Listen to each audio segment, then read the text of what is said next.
সুন্দরবনের এক নির্জন কর্দমাক্ত পাড়। মা কুমিরটি গত 2 মাস ধরে তিলে তিলে আঙলে রেখেছিল তার 23টি ডিম। রোদ, বৃষ্টি আর শত্রুর হাত থেকে বাঁচাতে সে এক মুহূর্তের জন্যও সরেনি সেখান থেকে। অবশেষে সেই দিনটি এলো। আমরা কুমির বলতেই বুঝি এক হিংস্র জলদানব, যার ধারালো দাঁত আর ঠান্ডা চোখের আড়ালে কেবল মৃত্যু লুকিয়ে থাকে। কিন্তু আপনি কি জানেন, একটি মা কুমিরের পাথুরে চোখের আড়ালেও মমতা আর হাহাকার জমা থাকে? আজ আমি আপনাদের সুন্দরবনের এমন এক গহীন খাঁড়িতে নিয়ে যাব, যেখানে জন্ম নিয়েছিল 4টে ছোট্ট প্রাণ, 4টি কুমির ছানা। তাদের বাঁচার লড়াই, তাদের আশ্রয়ের ইতিহাস আর প্রকৃতির এক নিষ্ঠুর বিসর্জনের গল্প শোনাবো আজ। যারা মনে করেন প্রাণীদের কোনো আবেগ নেই, আজকের ভিডিওটি দেখার পর তাদের ধারণা চিরতরে বদলে যাবে।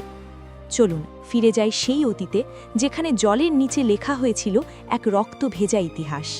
বালির নিচ থেকে যখন প্রথম কিউ কিউ শব্দ শোনা গেল, মা কুমিরটির আনন্দ ধরে রাখা দায়। কিন্তু প্রকৃতির নিষ্ঠুর খেলায় মাত্র 4টি ডিম ফুটে সুষ্ঠ ছানা বের হলো।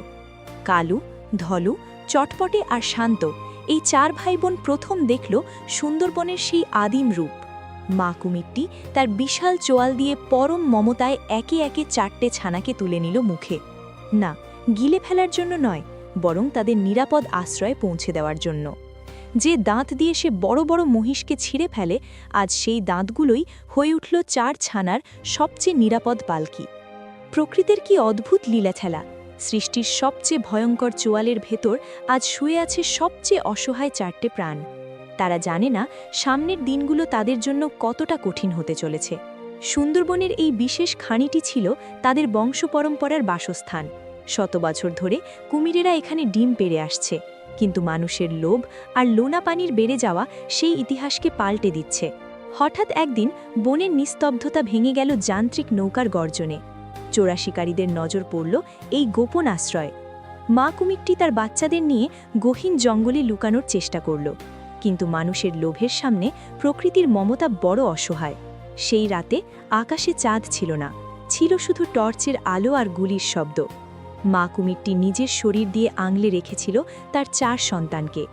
বুলেটের আঘাতে নদীর পানি লাল হয়ে গেল, কিন্তু মা কুমিরটি নড়ল না। সে তার শেষ নিঃশ্বাস ত্যাগ করল শুধু এই 4টি প্রাণকে বাঁচানোর জন্য। মা নেই, মাথার উপর ছাদ নেই, 4টি কুমির ছানা এখন বিশাল এই সুন্দরবনে একা। তারা একে অপরের গা ঘেঁষে নদীর পাড়ে বসে থাকে, যেন তারা ভাবছে, মা কোথায়? করুণ কণ্ঠে কালু বড় হিসেবে দায়িত্ব নিল। সে শিখল কিভাবে লোনা পানির মাছ শিকার করতে হয়।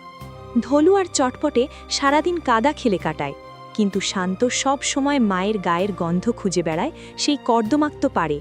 একদিন এক বিশাল অজগর হানা দিল তাদের ডেরায়। কালু তার ছোট ভাইদের বাঁচাতে ঝাঁপিয়ে পড়ল।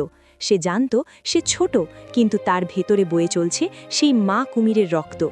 সেদিন কালু জিতে গেল, কিন্তু নিজের গায়ের অনেকগুলো ক্ষত নিয়ে তাকে ফিরতে হলো। বন্ধুরা, আমরা যাদের হিংস্র বলে দূরে সরিয়ে দিই, তাদের বুকেও পাহাড় সমান কষ্ট থাকে। এই 4 কুমির ছানার গল্প আমাদের শেখায় যে বনের পশু হোক বা ধরের মানুষ, মায়ের ভালোবাসার কোনো বিকল্প নেই।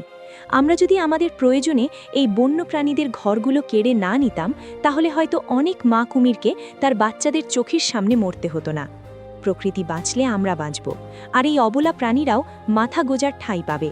ভিডিওটি যদি আপনাদের ভালো লেগে থাকে এবং প্রকৃতির প্রতি ভালোবাসা অনুভব করেন, তবে একটি লাইক দিতে ভুলবেন না। এমনই সব ইমোশনাল আর অজানা কাহিনী শুনতে আমাদের চ্যানেলটি সাবস্ক্রাইব করুন। আপনার একটি সাবস্ক্রিপশন আমাদের নতুন নতুন গল্প লিখতে অনুপ্রেরণা দেয়। আপনার প্রিয় মানুষটিকে এই ভিডিওটি শেয়ার করুন। দেখা হবে পরবর্তী কোনো এক হৃদয়স্পর্শী গল্পে। ততক্ষণ পর্যন্ত সুস্থ থাকুন, সাবধানে থাকুন।